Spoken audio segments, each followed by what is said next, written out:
Okay, wait. I'm late. I'm sorry. I couldn't hear Jen's musical instrument. Play that again. So not the same key. I'm sorry I was late. I don't know. You can't hear that? Oh, cool. Nice. Hang on. The resonance thing is, oh yeah, I hear it. Yeah. Wow. Yeah, the drums were getting it out. Keep doing that.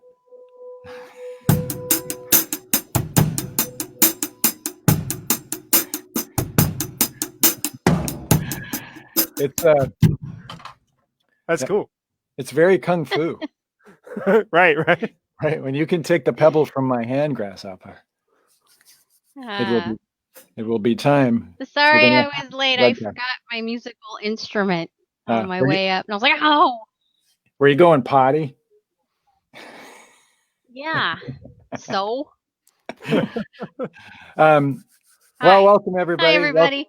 Welcome back to Outside the Inn. We are the Travis Larson Band, hoping and praying every week to give everybody some place to go other than the news, and hopefully a nice little refuge here of ridiculousness. And we have a lot of fun stuff planned tonight. First and foremost, I just want to say, I just saw Wayne posted, "Hey all, glad to be alive and here with TLB." We mentioned Wayne last week. Wayne. Yeah. Hope you're hanging in there, brother. Wayne took a really bad fall off a ladder, is my understanding, and broke. I think he broke his back, and has been in all things that are, that entails. So hang in there, man. Just keep doing what you need to do to get better. And get better soon. What I always say is drink lots of water. I don't know if that helps if you break your back, but drink lots of water. It can't hurt. So, but I'm glad you're here with us, man. I'm glad you're doing okay, or well, at least I'm glad it's not worse. So last week, last few weeks we've had guests, so we thought we'd get back to some TLB only here for at least a bit. And last week we had Larry on and got into a lot of fun tour discussions and things. And one of the things we were talking about was Larry's Rush tribute band in the 80s. So we were talking about that, and I mentioned some stuff. Oh, Steve just texted me and said the crawl is still on. Thank you, Steve. Ah. Jen was supposed to remind me of that. I wasn't going to say it. I'm sorry. I just, gotta get rid of that. when you're the director and the host, it's just too much. I'm trying to compete with Tom Green. Anyway, we were talking about Rush, and then yesterday, Rush posted a 40th anniversary Spirit in the Radio video, which Jen and I were texting each other first thing in the morning, getting all verklempt over it. So, but it was, it was really cool to see. There's a lot of really cool Easter eggs in that, and so in a bit here we're gonna get into some Rush stories, but that I mentioned last week. But first, also, I want to mention that at the end of tonight's show, like I said, it's a action-packed show. At the end of tonight's webcast, we are going to debut another world premiere video, Travis Larson Band performing as an actual band. So we've got that in the hopper at the end of the show tonight, so stick around for that. We post a link just for you guys at the end of these, and then we'll post it like worldwide tomorrow. But since you guys are here tonight, you get to see it first. And so it's not technically a worldwide premiere tonight. Well, it is, because people here are worldwide. Well, but it's a special well, you just said special little niche of worldwide people that are just bored enough with the news to hang out with us every Saturday night and talk about Rush.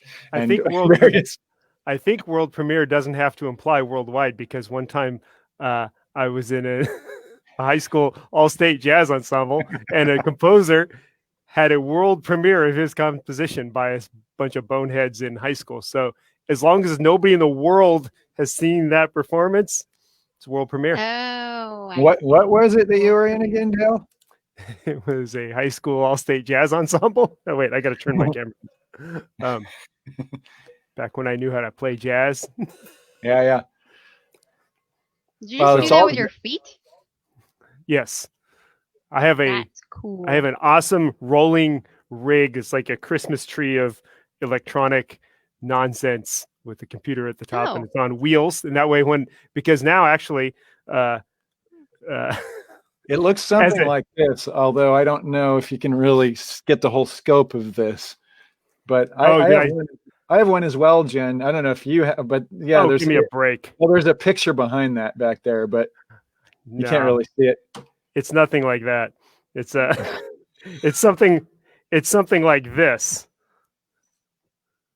Oh, hang on. Wait, let me blow you up. Okay. Yeah. So that's what I'm looking at right now, basically. Well. Oh wow! It looks like an R2D2. Yeah, right. So yeah, Dale's building robots. Anyway, the point is, now actually in our county in California, people are starting to resume some like different sets of businesses seeing people in person. So now some of my students are coming in person, and then some are online, and they're just backed up. So I have to be able to just shove this against the wall and see an actual person with the mask, and then pull this back out and see an actual person at home. Wow. Okay. Wow. How is that going? Like it's going well. It's going good. I didn't quite know how it would seem, but it's great. Teaching drums with a mask on is slightly weird because it's such a loud instrument that people half the time only know I'm trying to say something by seeing my mouth move. So and you're always yelling above the noise, and now you just have to. It changes the interaction a little bit. But do you find you're raising your eyebrows more, like, "Hey, I'm trying to say something right now"? Yeah. Well, I kind of just go, "Hello." It's kind of like being on stage with TLB. Yeah. What's interesting about yes. Yeah. You try to go, and it was like, I know you're saying something, but I have no idea what it is. Right. So I'll just be nervous and not know what you're saying. What's interesting about it is kids coming back for lessons, 4 inches taller with a different voice. And oh, right. Yeah. They're all growing and stuff. Yeah, that's a trip. Yeah. It's sure. But yeah. I'm just looking through to see. Let's talk about your haircut, Dale. Everyone's talking about it. Everybody's talking about my tight pants. Yep. I went in between lessons last week and got a pandemic haircut. First one. It looks good. Thank you. Now we can't make fun of it though. I know. I was aware that I was losing something of some weird comedic value. I haven't had a pandemic haircut since like 1993. Yeah. Yeah. It's funny though, but my hair is still getting shorter. When you get old, it just starts breaking off. Right. Yes, because you don't cut it. You have to cut it to make it, I don't know, healthy. That's what they say. Jen has this theory: you have to cut your hair to make it longer. Well, it makes, I don't know. That's what they say. We all cut our own hair except for Dale, so I don't know. This would have been I should have tried cutting my own. I should have really tried. This would have been the perfect excuse for botching your own haircut and learning how to do it. Yeah. Right? The Flowbee would have been precisely the thing to try, you could have given yourself a mohawk. Maureen says hello from Red Rocks. I don't know that we've had a hello from Red Rocks yet. Hi, Maureen. Hi. There's a Glenn Hinsman, made it on time again. Chuck says the Great Goober is here. Awesome. Larry Dickey last night was FaceTime living, and he went to a drive-in concert with a Van Halen tribute band. Yeah. I was watching this because I'm curious. Like, I'm absolutely sure they had a great time, and I'm sure it was fun. As a musician, not really the way I would want to perform for people ideally, but I'm curious. How was that, Larry? The one cool thing I know is Larry had his own dinner in his own car. I saw he was supposed to. So that it's just like going to the drive-in movie where you can bring all your own snacks and you don't have to pay overpriced, whatever at the concession. Do you have to listen on the FM radio station or in those little speakers you hang on your window? Right. That's a good question. Do you? Steve says it's a shame we don't know a barber or anything like that. Yeah. It turns out they were telling me that in Arizona. Yeah, they were telling me that people were going from California to get haircuts once they opened up. Right. I can't imagine even spending money on a haircut. Yeah, these people are in a different financial strata than I. Right. James Tejada says I'm not that old. Or he says actually OKD, but he meant old. Yeah. I think he meant old, yeah. Yeah. We like it when we all like it when people think that about us, James. Right. Okay, so last week we were talking to Larry Mitchell, and we got into a Rush discussion, and then we got into a lot of people have seen Jennifer's picture with Getty over the years that's floated around the interwebs, and so we were talking about the time Travis Larson Band met Rush. So I told a little bit of the story, but I'm going to tell the story again as it applies to us, because I have evidence tonight, and I have some unseen photographs by the public. There's all that behind the scenes stuff you kind of keep out of public eye because you don't want to get in trouble for having filmed it all or taken pictures. But now, you can pretty much do what you want with that, I assume. So, like it's probably in, what do they call it when everything is like, when media is free for the public and you can just spread it around. Public domain. Public domain, yes. So quickly, the story, the backstory is that I called Jennifer. Her birthday was coming up, and I said, "Guess what I'm getting you for your birthday?" And she already knew Rush was coming around, and she goes, "Rush tickets?" And I said, "Backstage passes," and that's because we pulled every string we had. This was our first decent endorsement deal back in the day, where one of the things that when you start making those kind of connections that you do is you start pulling strings to be able to do geeky, nerdy stuff. Like when you're a Rush fan, you want to go to a Rush concert and meet Rush. So I called our guy at Ernie Ball. Back then, his name was Greg Timmons, who is a dear friend of ours to this day. He was posting today on the picture of Getty and me that I posted for the first time in 18 years. It was 18 years ago. It was actually September 2002. I found the some evidence of the date today that we first got to be back and meet those guys, and we were all kind of like freaking out. But so I called Greg and I said, "Is there any connection or way that you have that you could get us into the Rush concert?" And he goes, "I think I can hook you up. Let me look into it." So the deal was Rick, who was Steve Lukather's guitar tech, was also Alex Lifeson's guitar tech. And this was the tour, the first tour they had come back after they'd been off for a 5-year hiatus. And so it was a huge deal. Everybody was freaking out. Rush is writing again. We're all excited. First album in years. And so he basically hooked us up where he had given us a bass and a guitar bass for Getty and a guitar for Alex to check out and try from Music Man. And we were the delivering people for this. We were on the road doing a California West Coast run leading up to the night we were going to go see Rush in the Bay Area. And we had these instruments in the van for a week, and we were super excited about it. And we got to the concert, and so I mentioned last week, I've got some evidence of this. I think I actually have it dialed up to where I can figure out how to share some of this. So this is a picture. Nice. That was Alex's rig on the tour. So we got to go to sound check. We got to hang out backstage. There's the professor's office, as it were. And I mentioned yesterday, Rush posted that great video and a nice tribute at the end to Neil. There's the bass rig.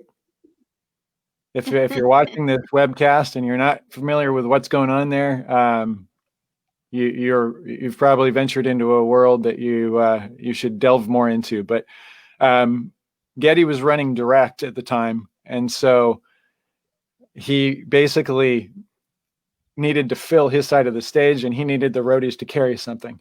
So that was the first tour. Sorry, Dale. No, go ahead. Where they did, something so unusual like that, and it was just such a huge departure and surprise for everybody. It was like, what? There's, and what Kip, our sound guy, really loves about it is that they took the time to mic the mic, right, with cables. Yep. That was one of the funniest things I'd ever seen, because just the notion of, well, I got to have a rig too. You got to balance the stage. And I would tell people about it. And it was the biggest example of, if people don't quite get it, there's no way to explain it to them. Right. Like, wait, okay, so they're dryers? I'm like, right. Because he has to have a rig too, right? That's hilarious. And right. There's once they don't get it, there's no way to explain it. Right. Mike Stone says the picture is kind of washed out. Nice. That's some dry humor there. Yeah. Oh, no. So yeah, I'm trying to think of another one. I don't got it. Sorry. Getty had the bobbleheads on top of, and those are May tags, by the way. Those are actual dryers. And what they did was they removed the heating elements so that they would run all night, but they wouldn't cause a fire or anything.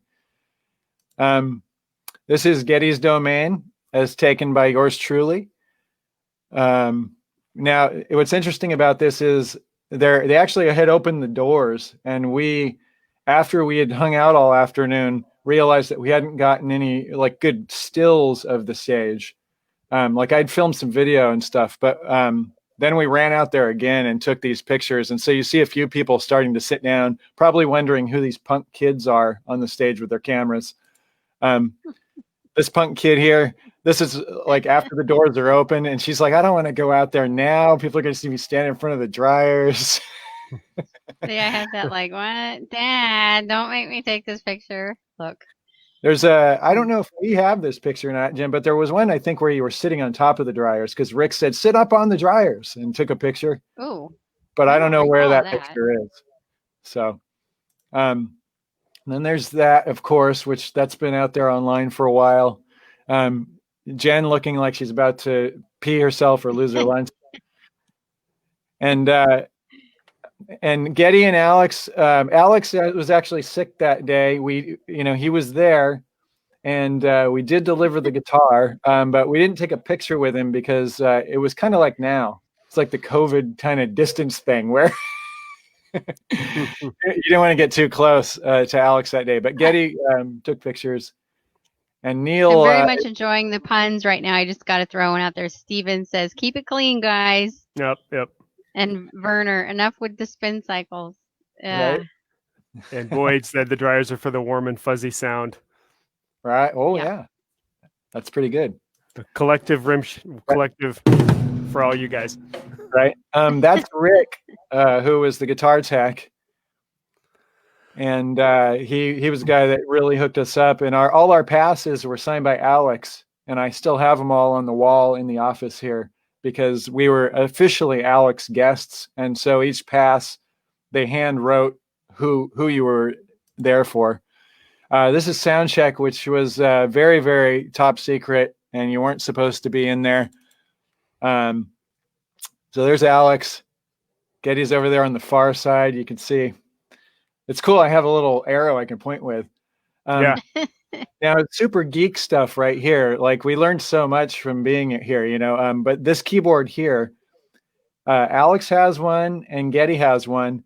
And when they walk on and they have intro samples that have, you know, they'll have like some sort of sound effects or music and stuff behind these films that you see. They're not actually part of the film. Those guys are actually triggering that stuff from these backstage keyboards. So they would walk on and know which note to hit and cue it themselves. Everything was cued themselves, which is something that we've always maintained in this band. Mainly because we can't afford any roadies that have time to learn anything, but also because, you know, because it's legit, right? Sounds like you have a set of ethics that you live by instead of right. just... Sounds like you do. You really just don't have enough money to pay Yes. anybody to help you. But Brian says Getty likes a dry signal. Right. Nice. That's a full stage shot, you know, before they open the doors. That was the first night on that tour that they were going to play the trees. So they rehearsed it twice at sound check, and they had the acoustic set up for that. And there, of course, is a never before seen TLB and Getty shot. But this is actually a scan that I did today that was in our home just picture, you know, what do you call those things? Called Gallery. a photo album. Photo album, yeah. That's what happens when I don't Right. get a haircut. Right. Mm. And that's the signed albums on the wall here at the Treehouse Studios, where these are Jen's albums from when she was a kid. When we were in high school, she used to play these albums on the record player. What is that? Remember when you had a record player and I would come over and we would. Jen also lived on a fold-out couch back then instead of a real bed. With a lava lamp. Yeah, she moved here with her parents from LA, and for some reason never got a real bed and had like a pull-out couch bed, and so she would play these records Because it was cool to have a couch to sit on and Right. listen to records with the lava lamp. You know. but then have a It's bed to my go to little sleep. apartment. No, it was an awful bed. I didn't So have a that's- bed when I was... Well, I didn't They have all a bed in slept high in a school, but straw it was bale. because I had a 9x10 room and I had a drum set that, of course, in high school, you're trying to do the Neil Peart thing. So you have a big old drum set and you have to just squeeze into the room. And I took the doors off my closet and put a futon in at the floor of the closet and just slept in there for the whole rest of my high school career. Now I'm not going to be able to monitor this one properly because I tried to fire up a second laptop and it just wasn't powerful enough to deal with this stuff. So I'm going to do another one of those full screen shares, and I'm just going to let this run for a bit here. Oh, what is this gonna be? So this is the video from when we were hanging out. Can you guys see it? Oh, yeah. So this has been like, this is actually from a tape. Yeah. Yeah, vacuuming the stage. What kind of roadies? Man, I wish we had those kind of roadies. You know? That's Greg.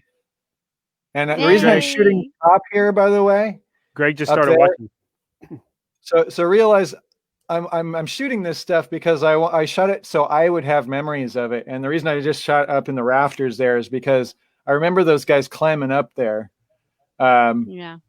And everybody cared so much about the gig, you know, and we just got a sense of such, it was so quiet and everybody was so well-mannered, and it was really awesome to see that crew. Got really close-ups, of course, the pedal boards to see if we were doing it right.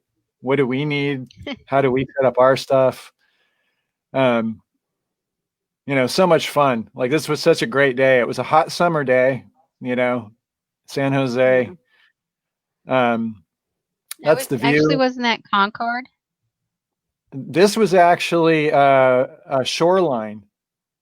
Oh, okay. Because we saw them like the next night in Concord, I think. Yeah, so Mountain it was View, right? The way it worked was we had a gig on a Monday. On Tuesday, we went and saw him. Oh, there's the set list, by the way. I'll hold it there for a second. That's on the side of Guitar World, which I actually have shots of all that too. I've got the original ES355 in the shot and all that. Okay, I can see everyone can still see us. That's good. Werner says I will vacuum. Sorry. Werner says I will vacuum your stage next time you play in Seattle. So we're going to hold them to that, I guess. Nice. So I'm just going to let people look through the set list real quick while I'm talking. But where was I, Jen? I just lost my place. I was talking about Concord versus Mountain View. Oh, right. Okay, so we played over the weekend, and then we played on a Monday, and then on a Tuesday they were playing, I believe, at Concord Pavilion, and we went to that show. We had already bought tickets before we got the hookup, and then Wednesday we went and played another gig, and then Thursday we came back, and we played, we went and saw them at the Shoreline in San Jose. Okay. So I had of the gig that we played too, but I didn't bother to put them in here. Yeah, you don't probably want to. You mentioned that we had a guitar and a bass to give to those guys, and at some point during that, we were unloading the van, and I was grabbing a bass, and I thought I was grabbing Jen's bass, and then I was like, oh wait, no, that's Getty's bass, and I thought it was the weirdest thing that had ever come out of my mouth. Right. It's like, that's Getty's bass. Oh, put that back. Now, keep in mind that I'm only filming this video before they open the doors, so I was kind of trying to be, quick about it. But that's the real 355 there before he started taking out the replica. And the camera you had was one of those big VHS-C things, so it was not easy to like hide. It was like a big old hunky thing. Yeah. So those are, I got the wrong angle. Oh, that there, by the way, we'll come back to that. That's the guitar that we took Alex, and I've got plenty of cool stuff to say about that as it comes back. But and that's Getty's bass tech getting his gear together. I'm just trying to capture everything I can at this point for us. So that's Rick, and that's the guitar that we took Alex. And as things go, I have other. I'm going to show you where you could actually see on a Rush release where that guitar is found. There's Greg again. There's Greg talking to Rick about the guitar. Yeah. So there's actually sound to this too, but I figured it would probably be just distracting because it's basically the sound of like wind machines and vacuums and them testing PAs and stuff. So there's a close up of Alex's pedal board. He's got the MIDI pedals, which Jen used MIDI pedals similar to that for years before we had a smaller gear and more technology. So, but such a, for us, total Rush geeks. It was so fun. So they had 6 semis. I had to get a shot of those, but we were also just standing around on the loading dock drinking whatever beverages you guys were drinking. I think it was just water. It was so hot. Nothing interesting. How hot it was. Yeah. So there's Dale with hair. True. How about that? Haircut. And the show starts. And that's where, of course, the filming becomes illegal. Do you remember how cool it was? We had all access passes. So what I found, we had really amazing seats too. It was like 10th row or something like that. But I'd go, yeah. So I'd go watch the show, and then we were allowed to like go backstage and watch from backstage. And so I was just like whoop, whoop, whoop, going back and forth. But at one point I remember that was super cool and it was really fun. But at one point it was like, man, I'm just gonna stay out here and watch the show from 10th row or whatever it was. I'm never gonna get this again. And Yeah. And that's my recollection, anyways. Right, Is right. that this case? So Yeah. this here I'm going to share real quick. This is Rush backstage in Brazil, okay? So there's Neil reading on the couch, kicking it. And there's Alex warming up for the show on the guitar that we brought him. That's right. That's right. That's the guitar. So he used that as his warm-up guitar for the rest of the tour. That's great. And this is kind of funny because he loses track of time. And they're he like, looks like a lefty right now. Oh, he's in a mirror. I see. I see what's going on. They're like, you got to go get ready.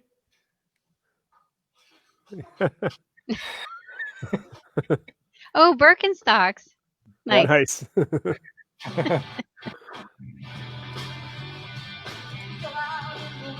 So Anyway. So there you go. Yeah. That's our little brush with greatness. And then, of course, going on years later, we played Summerfest on another stage, a secondary stage, the year they played, and of course saw them at least once, if not numerous times, on every tour. Jen and I, the first tour we saw them at was, and it's not as early as some people, but we're not that old. It was the 1989 Presto tour. I just saw Barry Gorski said, I've been going to Rush shows since Moving Pictures tour, and that's the first tour I ever saw. And I grew up in Humboldt County, way northern California, so I had to drive 6 hours to get to that show in Sacramento and find a place to crash and find a ride because I was 16. Wait, I just dated myself. Yeah, that was my first, and that was kind of my first big show like that at all. Glenn Hensman says 2 trucks for each musician. Yeah. Yeah. As it should be, right? Yeah. What's funny is I was looking through our old pictures today, and from the same like the night before that we played, and our gear was not so much smaller than their gear. Right. But we were playing pubs. Right. But we were trying, so hard to what one of our friends, Jim Lapino, used to say, you guys are the kings of fake it till you make it. You show up, whether anyone else is going to show up to the show or not, we're going to put on the biggest show we can possibly put on with no help. Right. Yeah. Yeah. I screwed that earlier thing up. So go ahead. Go ahead, Dale. Somebody had said Moving Pictures, and I was confusing that with Power Windows. I was thinking Pictures. What kind of Rush fan are you, Dale? I know, that's embarrassing, but I made myself older in that exchange, so I'm going to go ahead and correct myself.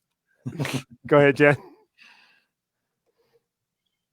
Oh, I don't know. I wasn't necessarily trying to change the subject, but along the lines of fake it till you make it, and how we've kind of always just shown up to the gig and basically done everything ourselves. We talked about before we used to run lights with our feet, and we've done all kinds of crazy things, and not like that's so crazy, but anyways, it's kind of crazy. Just the other night, I don't know, somehow I ended up watching a bunch of our videos on YouTube from the Mexicali show, which was just not that long ago. Shift Happens, and I was reminded of putting on that show and how basically we did that all ourselves, and it was so intense. I mean, not to say obviously we had help, but not like there's a difference. 2 tractor trailer trucks and a whole crew, and none of that stuff. It was all managed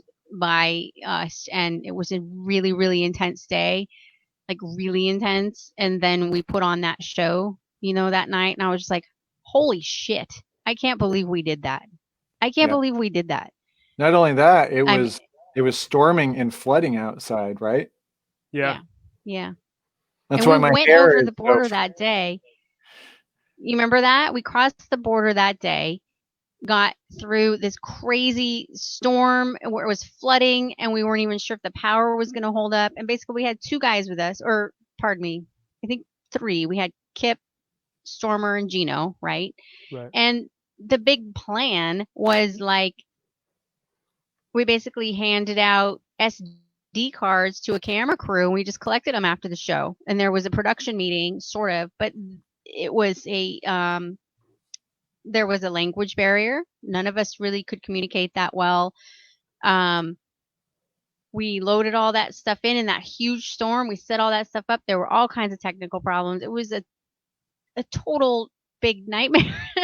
Yeah. And like people still came, and like, I don't know. And then we managed to play like fairly decently. I was watching that stuff going and remembering that day, just going, oh my God, I cannot believe we did that.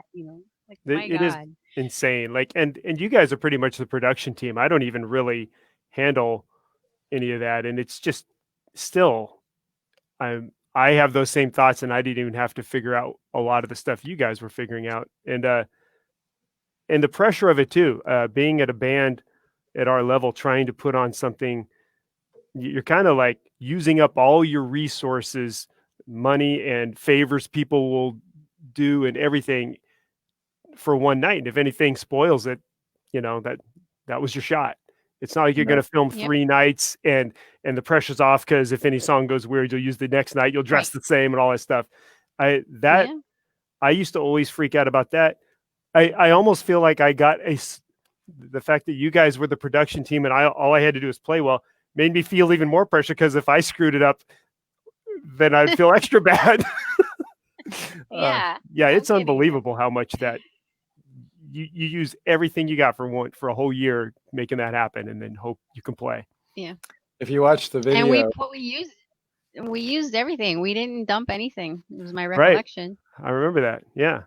If you watch the video, you'll notice it's dark the first 2 or 3 songs before the spotlight comes on.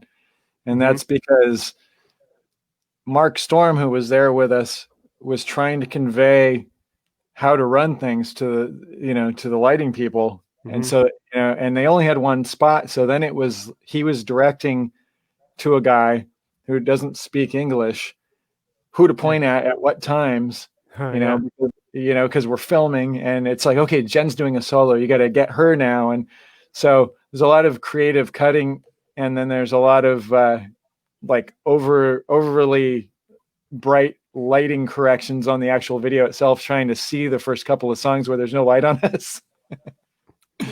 That made me think of when we first played Mexicali and started realizing how into it they were, and that this is a place to do this, because people are so fired up about the show.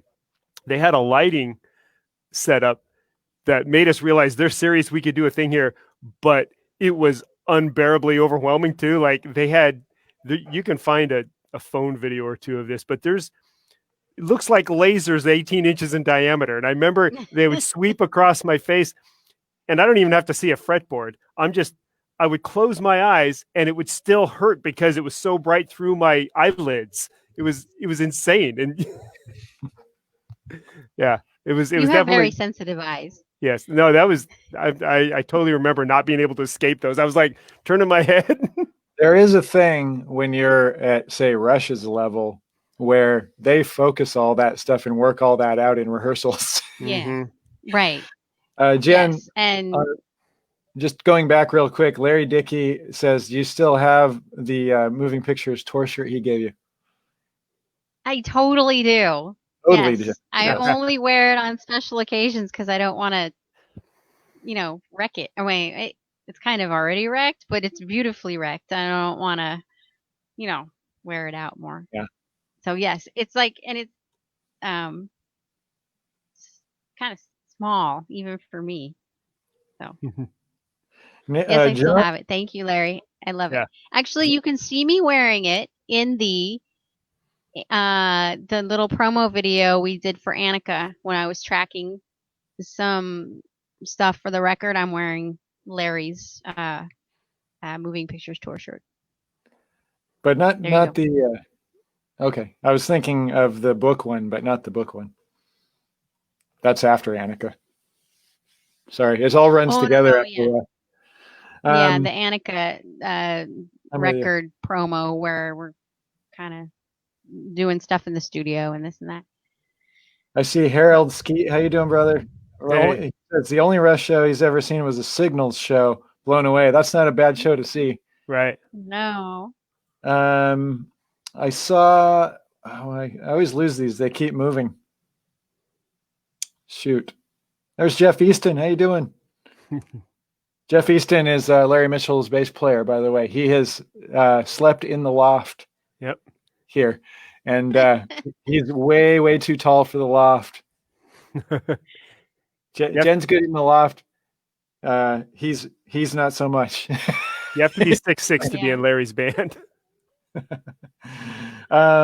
Shoot, I just lost what I was looking at comments, and I saw one I wanted to comment on. Everything moves so fast. Well, okay, then I have a joke. Okay. Why don't ants get sick? Why? Because they have antibodies. That's pretty good. I always say that's pretty good, but I always think it is. Nicholas says Moving Pictures with Rory Gallagher opening. I didn't know that. That's interesting. Wow. I saw. I think. John Hartnett said he just got his new Neil Peart Corona mask in the mail today. I saw that. I will be looking for one. Does that mean it's actually Neil's face or what? I don't know. It's probably who knows. I got to find out about this. That's fascinating. Yes. Okay. Boyd Bowdish asked, which Rush song do each of us listen to way too loud? I mean, that's a simple question, right? Is it? All of them. All of them. Right. You can't... Too loud or too much? I'm not. Is that read it again? Is that what he asked? Too loud, but there's not really any such thing, right? No. Tommy Quirk asked, "Is there a particular song?" And I'm going to go ahead and possibly. I don't know if you meant Rush song or just song that when you hear it, you can't help get emotional. I know Dale's answer. Yeah, I have two of them. One is you're gonna, you think I'm gonna say "Losing It," right? The Rush song. Yeah. That "Losing It," that song, and they had great footage of that on that last DVD. That's a song I used to just trip out on. How beautiful that violin solo and the drums.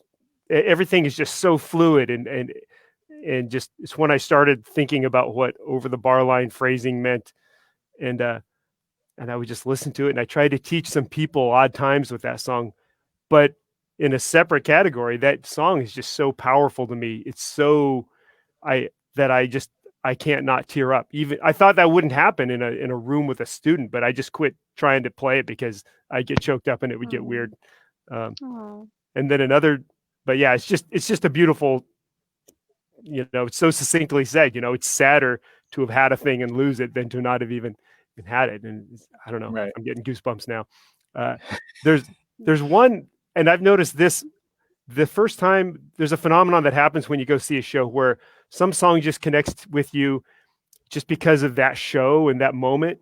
And when I first saw them, that song, Manhattan Project. I'm kind of a dork where the physics of the Manhattan Project and the atom bomb is fascinating to me, even though it's tragic and dark too. But the words to that song, I remember it was so loud and intense. That line of the pilot of Enola Gay flying out of the shockwave on that August day. And, like I'm joking up saying that too, but I never felt that way before that concert. It was just one of those moments where you're going, yeah, and you get all choked up. And then I've carried that with me my whole life. Like that's just that song has gotten charged with that feeling for me. Anyway, Right. that was 2 songs. Sorry, go ahead, you guys. Well, it's funny because yesterday I got all choked up with Spirit of the Radio, which has never happened in my life. And quite honestly, I thought I was, kind of, I don't want to say tired of that song, but I've heard that song a lot, right? It's like not one of the ones that gave me goosebumps anymore. And yesterday I got all choked up, texted Jen, she got all choked up. We're texting each other back and forth like, I'm not crying right now. I'm not crying, you're crying. So, yeah. I mean, most recently, Spirit of the Radio, but that's because of the video they released yesterday. And what a cool job they did with that. And all the references in it. I mean, Bob Coburn and everybody, it was amazing. So, so many people attached to that world. Jen? I'm going to bring up a newer one because there's so many of the older songs that I am always, and honestly, Rush is a band that I don't listen to. I would never put that on as background music because if I'm going to listen to it, I'm going to listen, and so I try to not over listen to those songs. Although having said that, I've listened to those songs, a gazillion times. The Garden for me is really intense and heavy and makes me freaking bawl my eyes out every time, to like curled up on the floor kind of thing. And I know that's a newer song, but it's such a perfectly constructed song. The words, the lyrics, and then the guitar solo. Oh my God, it just kills me every time. So I would like to throw that one out as a newer offering of theirs, but there's so many. I would agree with that. And that one is one of my favorites for sure, and definitely my recent favorite. And I don't know, you don't want to get too personal, but I remember we went and saw that pretty soon after your mom passed, and so that was like really heavy, But that's a amazing song. Yeah. And so here's some technical nerdery to lift the heaviness. That guitar solo, much like the one on the record version of our world premiere video tonight is a different version, but the record version, the guitar solo in The Garden is the demo first take version of that guitar solo. Nice. And he liked it so much, he kept it. Much like the song that we're going to world premiere at the end of this show tonight was a first take all the way through from the demo, and just so much magic in it. I kept exactly that version. Yeah. So nice. Yeah. Good segue, Jen. It's nice when that magically happens. And so yeah, kids out there, when you're tracking demos, make sure you track with what you might end up keeping as far as tones or whatever, levels, all those kinds of things, because sometimes you cannot recapture certain moments, And Harold, I was going to say, Harold says, camera eye kills me. Me too, Harold. That's another one. When they started playing that live recently, I was way into them playing that live. Like, it was amazing. Also, Greg Timmons said, I saw Rush in 1983 at the Forum in LA. Opening band was Golden Earring. Tickets were $12.50. Nice. Oh my gosh. How about that? Wow. Oh man. Greg Timmons pulling out $12.50. You mean $1,250? Right. Yeah, that's what they are now, right? It's a big investment, a concert. It's funny what you said, Jen, about, both of you talked about being able to keep a magical take from a demo. It's funny how much that's a thing that goes the other way most of the time. You do a demo, and by the time it's a finished song that you're going to start actually learning for real, there's certain things about it that you fall in love with on the demo, but they might not be the things that make it through to the end product. Like you'll love a certain performance, but you may never get that back, but that performance wasn't good enough for the record. And there's always this, there's usually a process of accepting that what you love about the demo might you might love the finished product in different ways, but not in the same Yeah. ways. It's funny. It's a funny process, but it is particularly magical when you end up getting to keep the thing you liked in the demo. Yeah. That's Sam Kovar just mentioned he's the one that turned me on to Growth Rings, which is the new film that it's a short film that Neil narrated. If you haven't seen that, go check that out as well. That also came out yesterday, and it's basically Neil talking about growth rings in a tree. Basically being different points in history and how music is like growth rings in people. Yeah. So it's really cool. It was really well done. It's like classic Neil, You just sit there and listen to his voice and just kind of go, ah. Yeah. It's true. I mean, so much music is such a huge part of, your growth, and you attach all kinds of your memories to whatever music you were listening to at the time. And when you hear that into the future and you haven't heard it in a while, it's like you're taken right back there instantly. Sometimes I've heard stuff that I haven't heard in fact, just the other day I heard I listened to a local radio station here that plays a lot of really awesome random stuff, and they were playing that Crosby, Stills, Nash and Young tune that I remember. I had the little 45. It's called Carry On. That was the very first bass line I ever learned, because I was like, what is that? And I heard it on the radio out of nowhere, and suddenly I was just like, it was like a time machine, and I'm like a kid again, like, oh my God. And I got so excited and just like, it was. So yes, growth rings. You can definitely track the circles of your life through music. And that documentary Neil narrated was really awesome, really worth checking out. Thanks, Sam. I was digging through actual photos in the photo album that we mentioned earlier. Right, an album full of photography where they were paper pictures. And by the way, I forgot how to even pull the plastic off to where I ripped one, because I was like, how does this work? But I was looking through that today and seeing, because I was trying to find the Rush ones and seeing all kinds of really early footage of us playing. I found footage of us playing, pictures of us playing. I found pictures of you and I, Jen, from like 1992, 93, like really ridiculously early. I just saw, this is a flashback to the past. I just saw Chris Rogalski is watching, who is a drummer we went to high school with, that we actually jammed a couple of times a million years ago. Nice. Larry says he saw Led Zeppelin in 1977 at Oakland Stadium. Judas Priest was the opener, then Rick Derringer, then Zeppelin. You win. That's badass. Tickets were $10.50, he says. Right. Woo. For Zeppelin, Judas Priest, Rick Derringer. Oh my gosh. Wow. So if we even charge tickets, our general tickets are usually about 50 cents less than that now. Somehow we're not keeping up with the economy. Or James Tejada said, put those picks up, Trav. Well, we're going to have to clear that with the co-producer. Yeah. Yeah. Right. I mean, the Rush picks were early enough, right?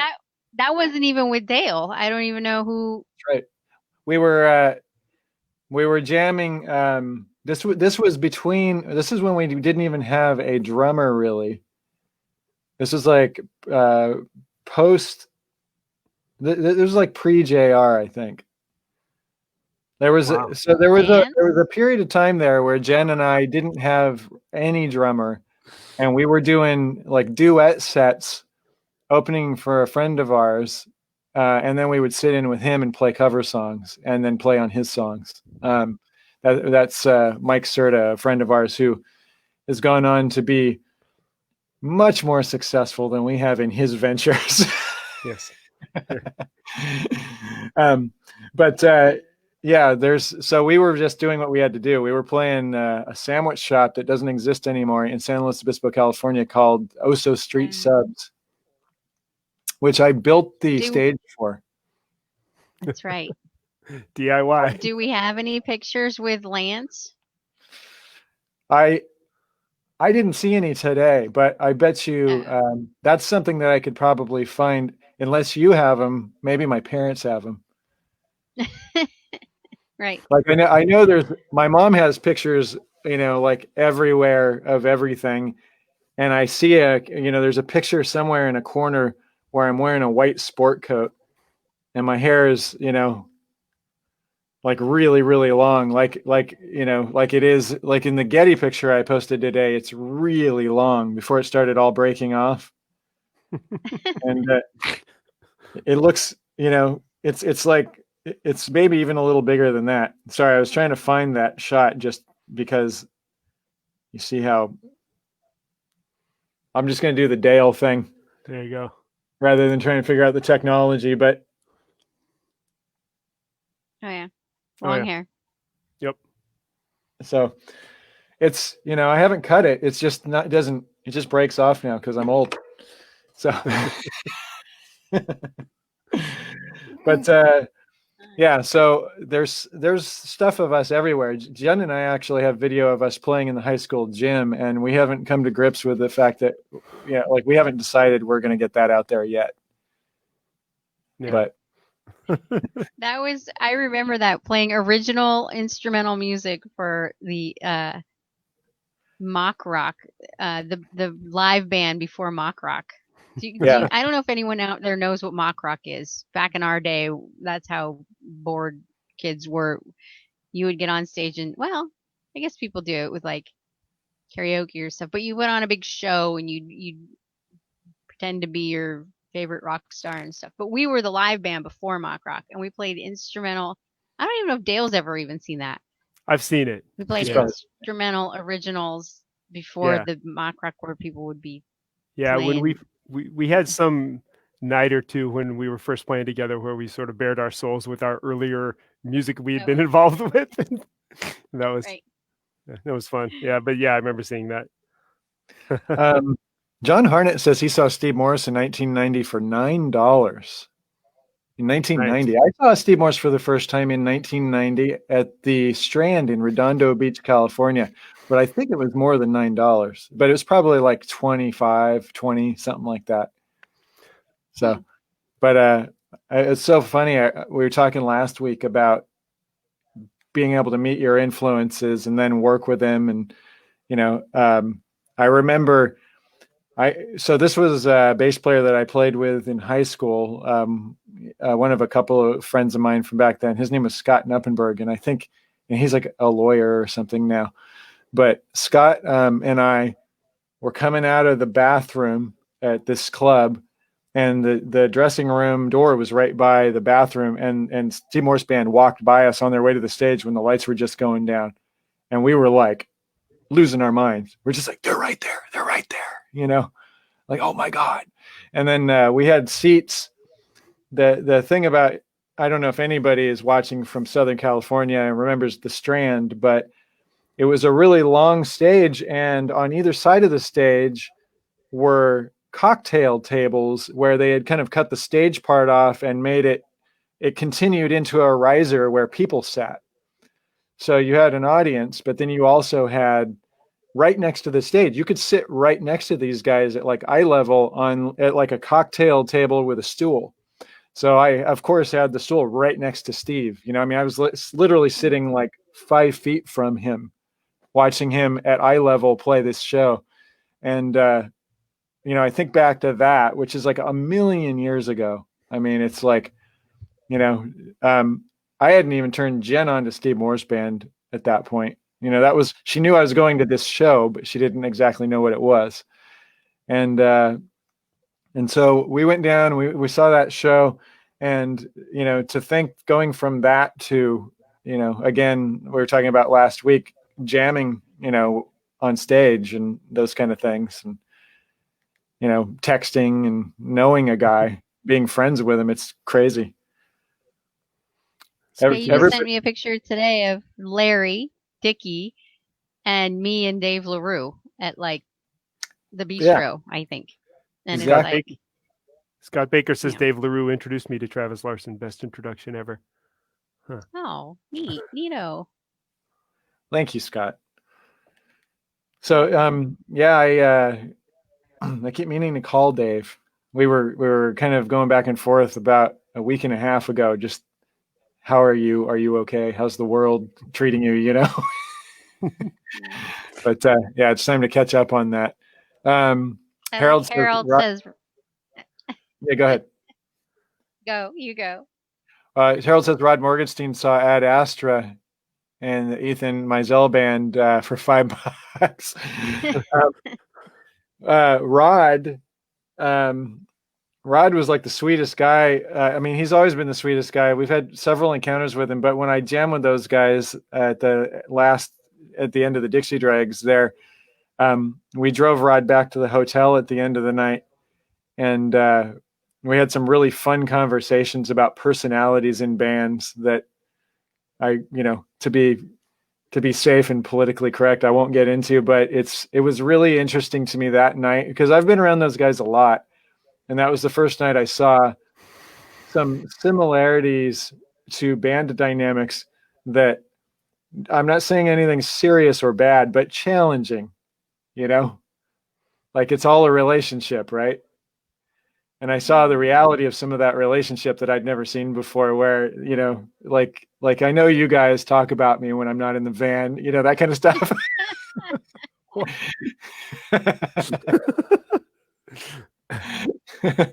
But But it was really fun to see because, it's like, even to that point, even to like just a little while ago, you still go, those guys though, they don't have any, there was never any issues with them. Right. But there's issues with every band because every band is a group of people stuck working together 24 hours a day for, forever, or at least months on end without a break.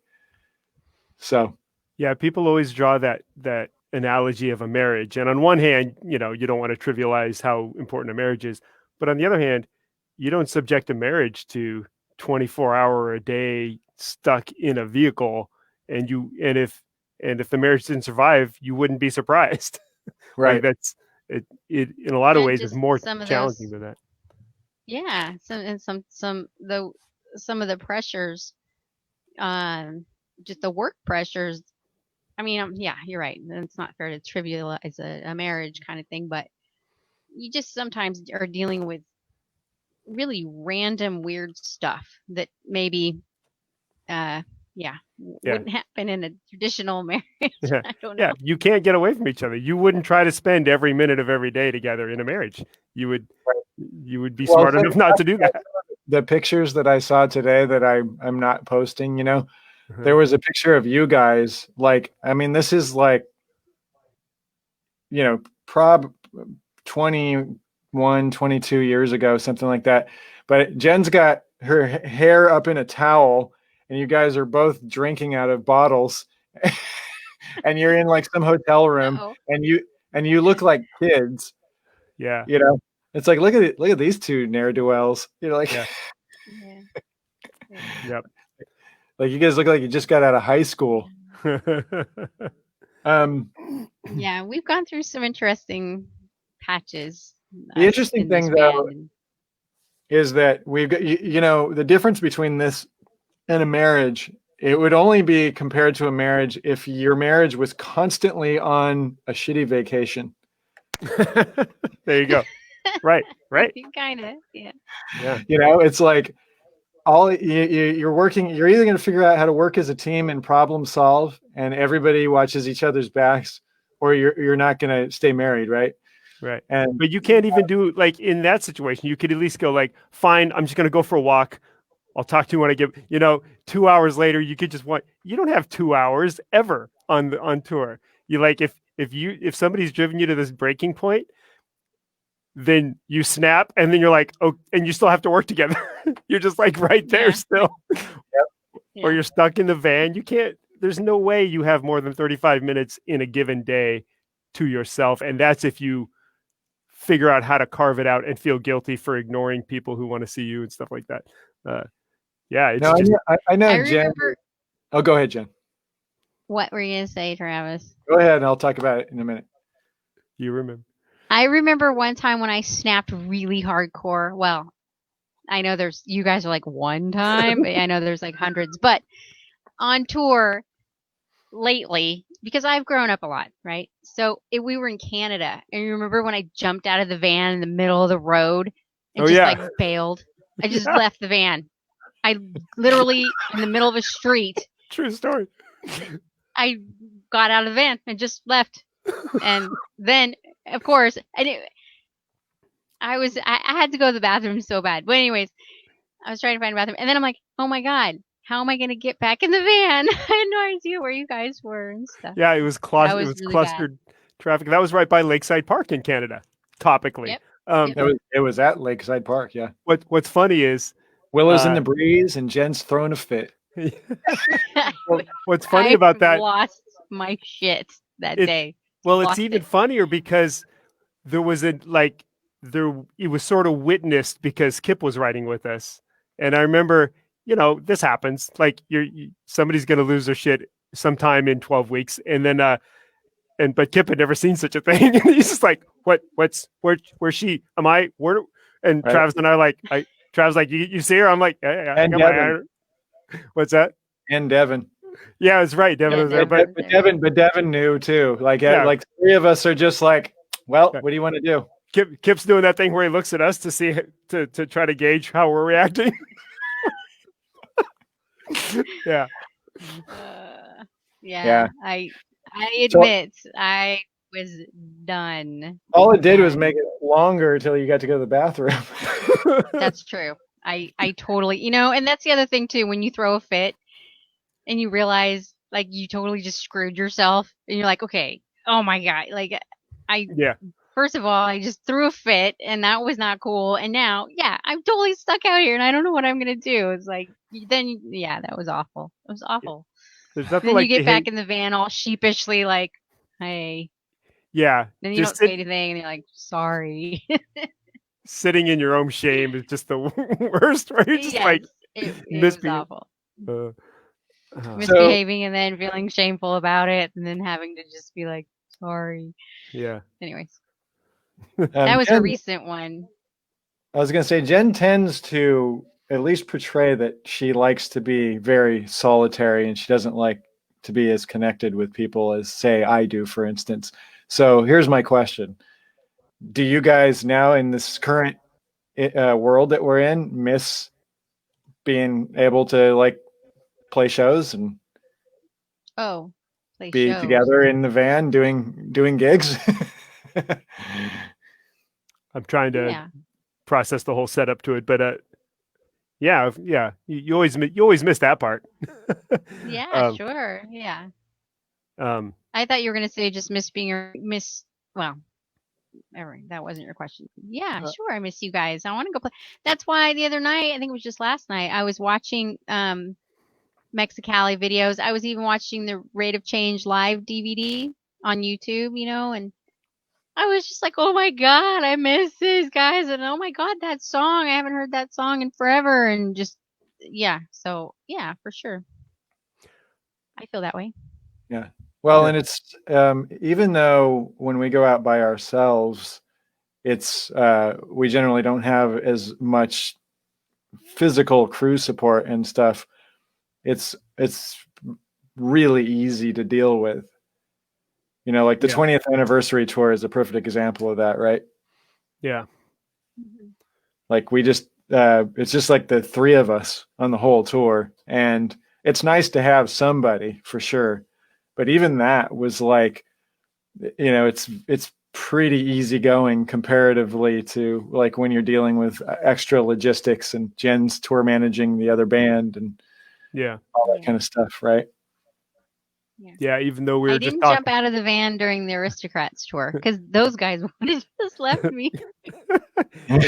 Because they were good company. They would have left me in Canada. Right, because they were good company. No. Yeah, Go even ahead, though we were go just with that one. even though we were just talking about when there is like tension, it's like it's constantly driven home that seems like we're the least dramatic band that I know of. And there's a few bands out there that don't have much drama, but yeah, there's nothing as stress-free as us just doing our own thing, even if we'd like to have another band involved. And even if you're working twice as hard, sometimes you're doing everything. But yeah, this band is just a well-oiled unit, and everybody understands.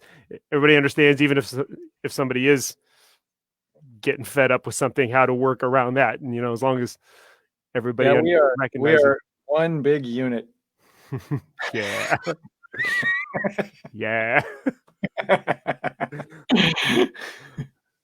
Marilyn Schuster was saying she had a band breakup on stage due to a guitar being the wrong one used on a song. That sounds nice and awkward. Like, well, was it tuned in the wrong key for the song? I mean, she said they replaced one band member. The audience just waited. She put "waited" in capitals. Oh my gosh. Can you imagine? Is there a drummer out there?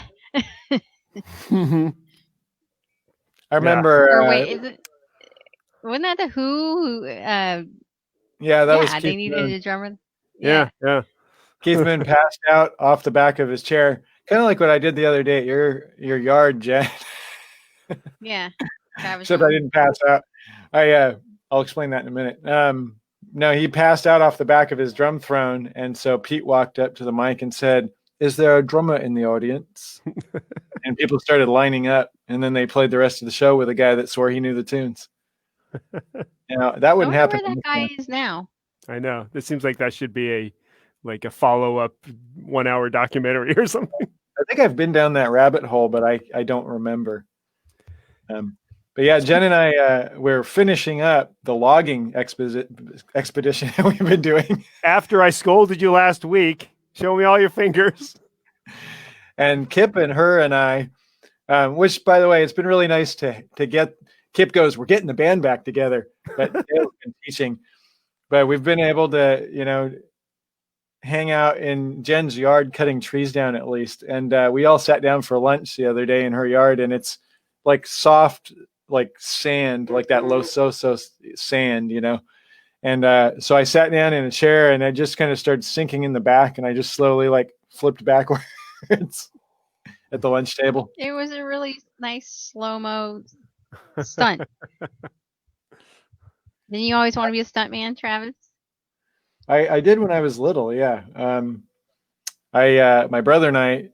So Jen sent me a video the other day. I don't think I sent this to you, Dale, but so we live out on the coast off of San Luis Obispo, California, and there's like a 10-mile set of dunes.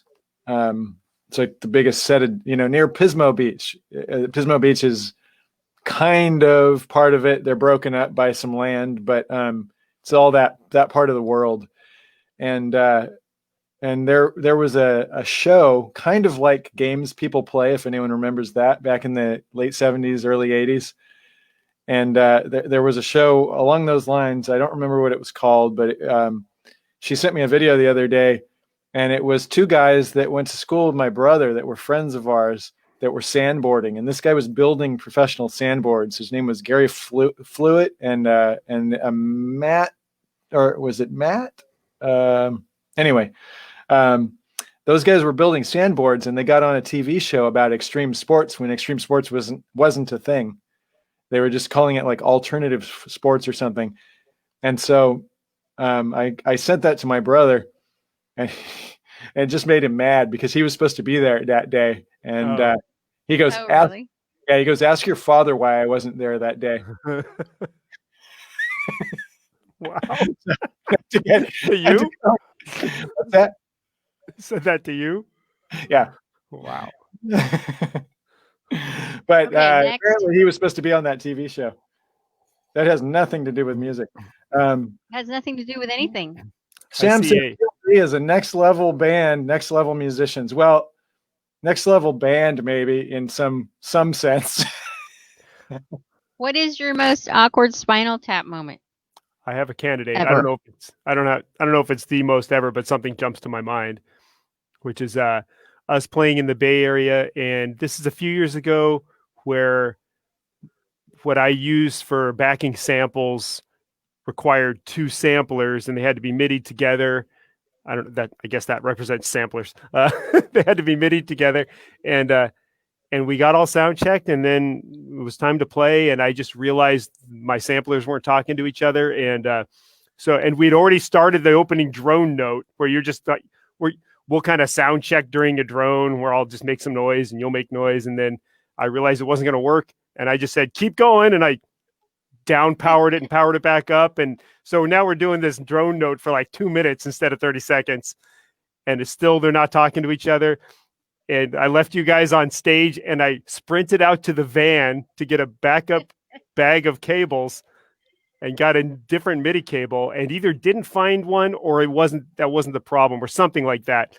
And but anyway, we did like a opening drone note for 3 or 4 minutes, and then just had to like call a different tune, and we jammed through we just looked at something that was going to work smoothly. The whole set, we started calling tunes that had no supplemental technology.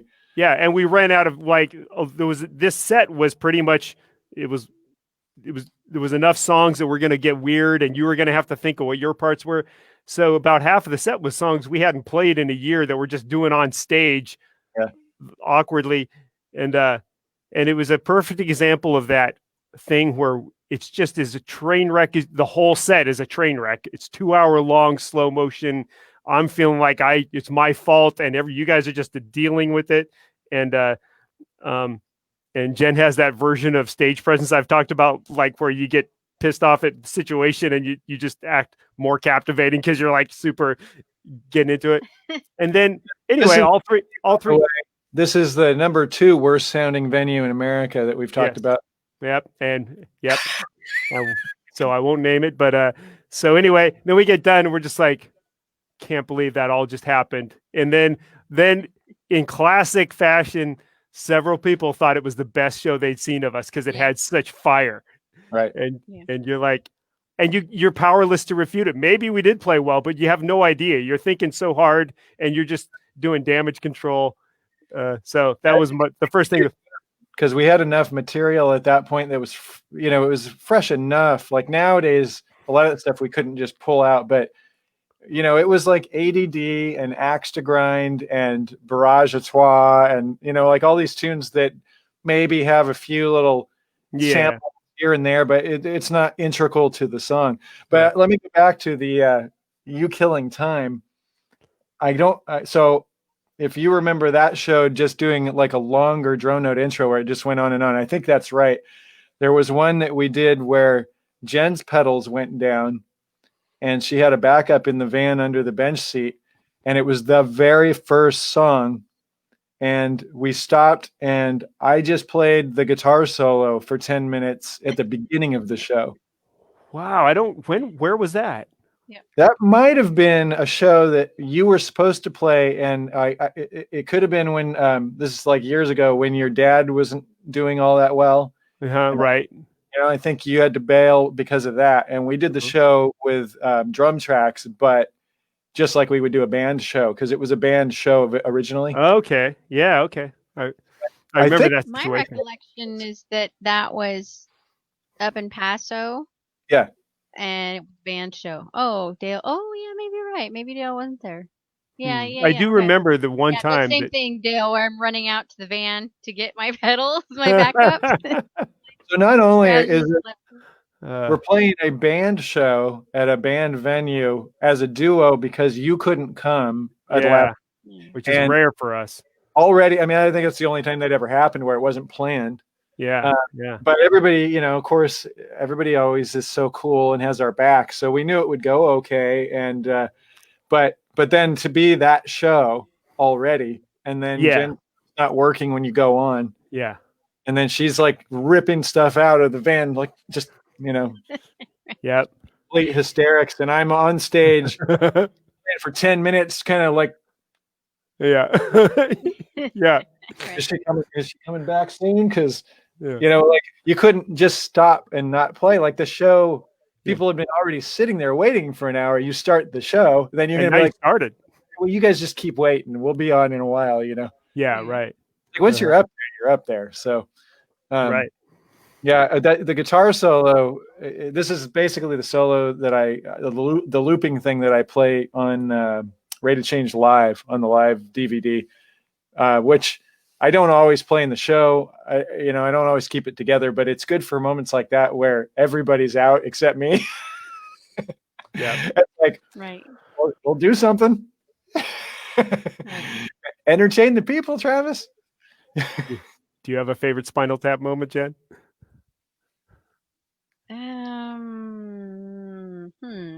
have to think about that. I have my favorite Jen moment, but Oh, yeah, I don't know. What's yours? mine's the Monterey Rock. Oh, yeah, that was really something. That's Yeah. right. I guess maybe I have so many of those moments that I'm like, yeah, I don't know. Those are all normal moments for me. It's always somehow I attract the weird stuff. You know, 90% of that stuff is not that it's not really happening, but it's worse than in your head than it really is, though. But Monterey Rock was straight up real happening stuff. Like that was your rig stopped working on the Encore, where there's no security and people are out of control. Yeah, and Dale and I are just going to keep slamming. Yeah. You know. And I remember guys were guys were figuring out that they could just file onto the stage. They figured out where the stage entrance was, and just drunk guys were holding 2 beers. We're just standing behind Jen's rig, watching her, deciding whether they're going to go on. And I'm slamming and watching that in case that turns weird. And meanwhile, Jen's trying to fix her rig, and there's more. I thought you meant that part of the show where they took my bass rig and climbed on top of it to get up to get. You remember that? Yeah, because that's the part of the show I thought you were talking about. There was a guy. Was it a volleyball or a frisbee or something? Football, something, some sort of sporting. It went on the roof over the festival ground stage. And so he climbed up on Jen's rig during the show. So she's got a bass stack and he's standing on it and it's doing this while we're playing. And he's trying to get this ball. It's unbelievable. That's the part I thought you were talking about. Yeah, that's crazy. And then there was a part where my stuff came unplugged and I was running around. Yeah. And then, all those people were coming on stage. I remember after that show, there were no lights and we ended up in the front, and that was really, that was a very, very bizarre night. Yeah. I see somebody. Go ahead. Art says, any Who's the Man's? Why, yes, Art. Thank you for reminding me. I do have a Who's the Man this week. I'm working on a Who's the Man theme, by the way, so that we can really do a professional introduction to this segment of the show. But so for those of you just joining us and have not seen this before, Who's the Man is the thing we do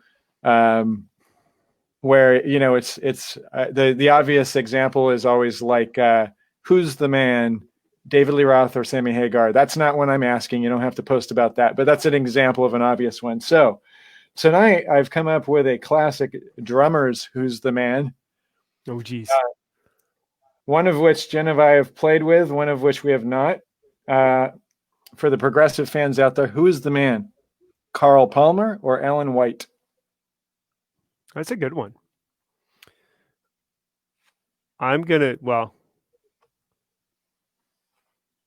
That's interestingly good because they're in some ways. Yeah, I know what you're going to talk about. There's strengths and weaknesses, right? Yeah, right. And I think Carl Palmer just somehow just being in a band that has Keith Emerson. I know that sounds like I'm not addressing Carl Palmer, but that's so fucking cool. And and there's and he has that he's in that Buddy Rich category of super talented but also irrational confidence. He's just, I'm the man. He's his own man. And I love Alan. Think about at least 2/3, if not 3/3 of ELP was they all knew they were the man. Yeah, you're right. There's I will say Alan White, man, he was so silky smooth in that band, but I just for whatever reason did not latch on to Yes, and I don't have a reason for that. There's no reason that I shouldn't dig that band. I just never made the time to get into Yes, and but he did a great job. You like the stuff everybody else likes. What's that? Yeah, you're just not dug in super deep. Yeah, it's almost like Rush filled that prog vocal niche for me, and I just didn't need another band or something like that. I don't know why. Yeah, I'm gonna say that there's subtext to it where there some people will look back and say there some of these Carl Palmer songs had some timing issues going on with some of these things, but I'm not throwing my voice in that. I just hear that. We're going to continue this, but I just want to say Vincent says Alan White played on Love Me Do. Did anybody know that? No. I didn't know that. Really? Yeah, that's everybody. I assume Wayne is responding to that. He said, "You just crashed my brain." Right. The only the only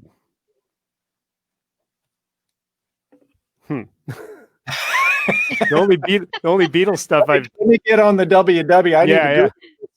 Well, I mean, there's so many Beatles controversies, but I've only heard of the Bernard Purdie ones. Bernard Purdie's a great drummer who claims he ghost drummed on a lot of those, and he also claims that Ringo didn't play on any of them. I don't think that's true. But anyway, what do you guys, Carl Palmer and Alan White? I'll let Jen go first.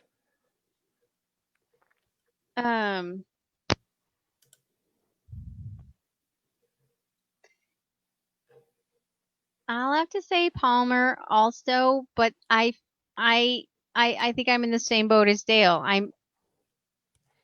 I should know more about Alan White, or maybe not him specifically, but I somehow missed. I love Yes, but I missed the big boat, the big Yes boat, where I just felt head over heels for that band. But I just think it's one of those things. Same thing. I was immersed in Rush, and it fulfilled that thing that Yes was kind of doing. So ELP, same stuff Dale said. I was always very impressed with Keith and the songs. I loved their songs. Well, anyways, I don't want to start fighting over. I know how Yes bands are, and I really, really dig Yes. I'm just not as familiar as I should be, and I am quite honestly embarrassed about that. So I'm going to say Carl Palmer right now. So tomorrow, maybe I'll be changing my tune. I agree with everything you said as far as, the Yes influence and everything. But I got to say that for a guy that kind of grew up, like, I like, some ragged kind of crazy music too. And Carl Palmer was definitely more punk rock than anything Yes ever did. Attitude wise and showmanship wise, and everything was like, I like watching something that seems like it's running off the rails a little bit sometimes.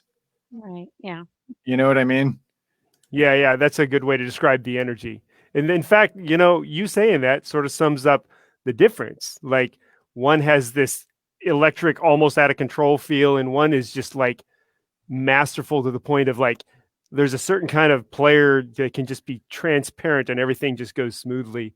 And I remember seeing also, this is a random, this is my chance to share this. Yes did a live DVD here in San Luis Obispo at the Fremont Theater years ago. And I somehow ended up with tickets to that. Somebody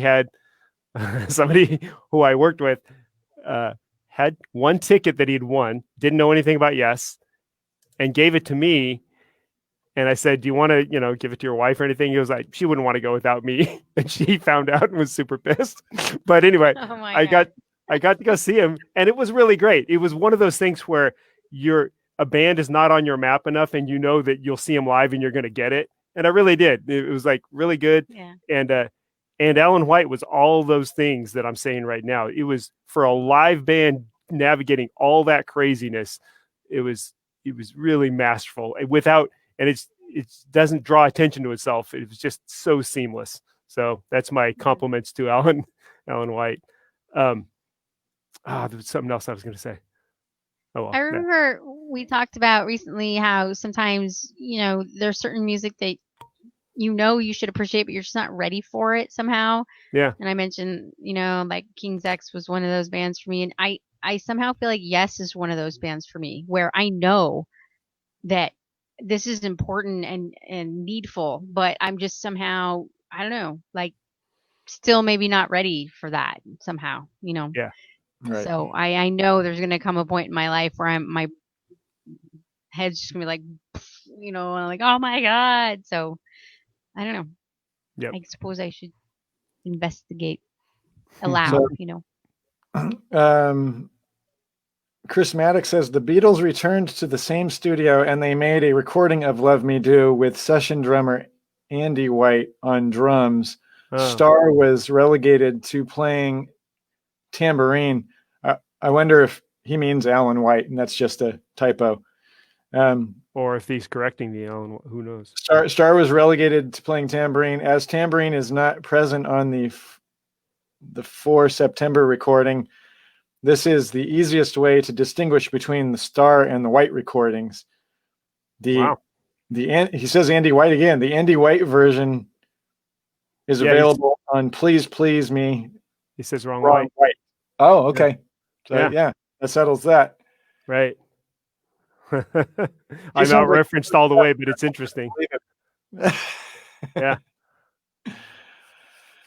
All right, kids. Well, all right, peeps.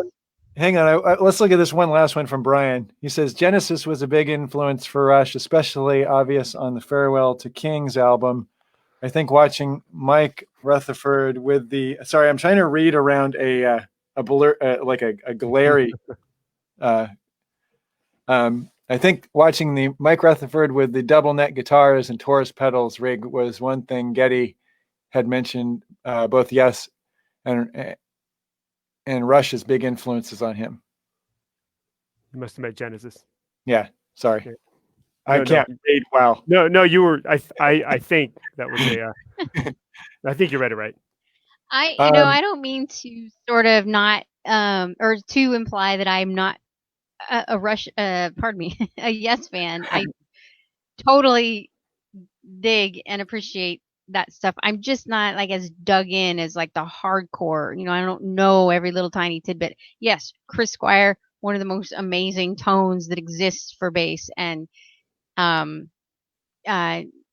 of those. There's just some stuff, and I'm still learning. And when I say learning, it's not. I don't know. It's just one of those things I'm learning slowly with that band, which I think can be a good thing. You don't jump in so fast and then you burn out on it. It's going to be one of those lifelong loves. So, I've always appreciated Yes from back when. I remember one of the very first records when I was like 14 I was listening to Yes. So I was going to say, knowing Jen since then, for those watching, I know Chris Squire was the other big one as far as actual bass playing goes. Yeah. The thing is, the trio really, at least I know it appealed to me. I think it appealed to Jen just as much as me. But the idea that 3 people made all that sound, and that applies to the ELP stuff too. It's like that's true. Correct. 3 people using every single limb as much as they can to create a bunch of noise. Yeah. And so this is a really good segue into 3 people making as much noise as they can. Because we have a world premiere video tonight. Yeah. Right? Yeah. We do. So this is a tune. This is one of my this is like a really favorite of mine, a special tune. off of Annika that is, like I mentioned earlier, this is actually the version you're going to hear right now is a new version, but the record version was actually the only song ever that we've kept the demo guitar from all the way through. And basically I just overdubbed some harmonies to it. And then that was it. I cleaned up a little bit of timing issues maybe. And then the live version that you're about to see, I just play chords instead of harmonies. But originally it was a really simple little melody, and I started adding harmonies to build it. And then basically kind of did a melodic solo out, and all that is completely improvised. And then I went back and learned it later. But that's the only song like that we've ever done where I didn't at least punch a few things and work it out as I went. I just played this thing to a groove. And then we went back and made the groove total TLBized, which means completely cockeyed and ridiculously complicated, even though it sounds like kind of an R&B groove.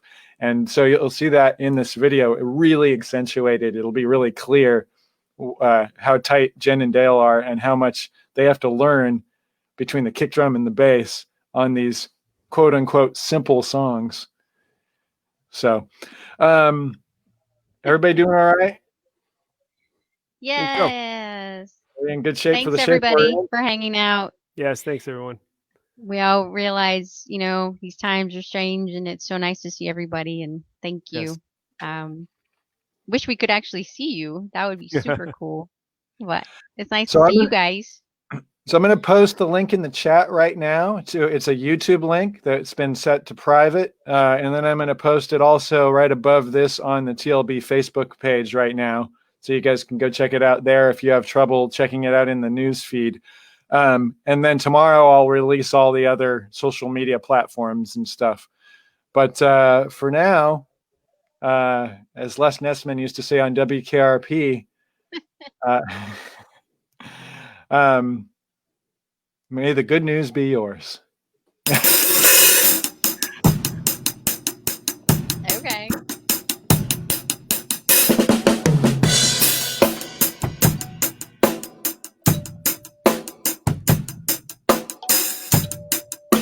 Did it go?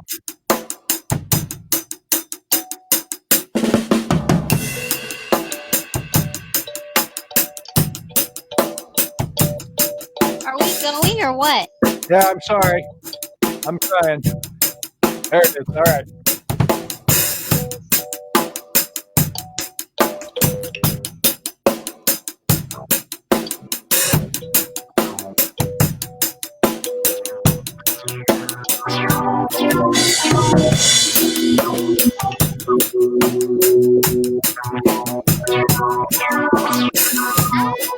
Where's my mouse?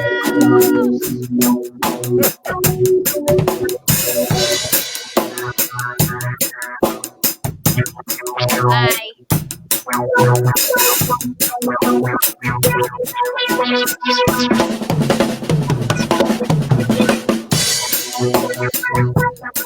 Jen bailed.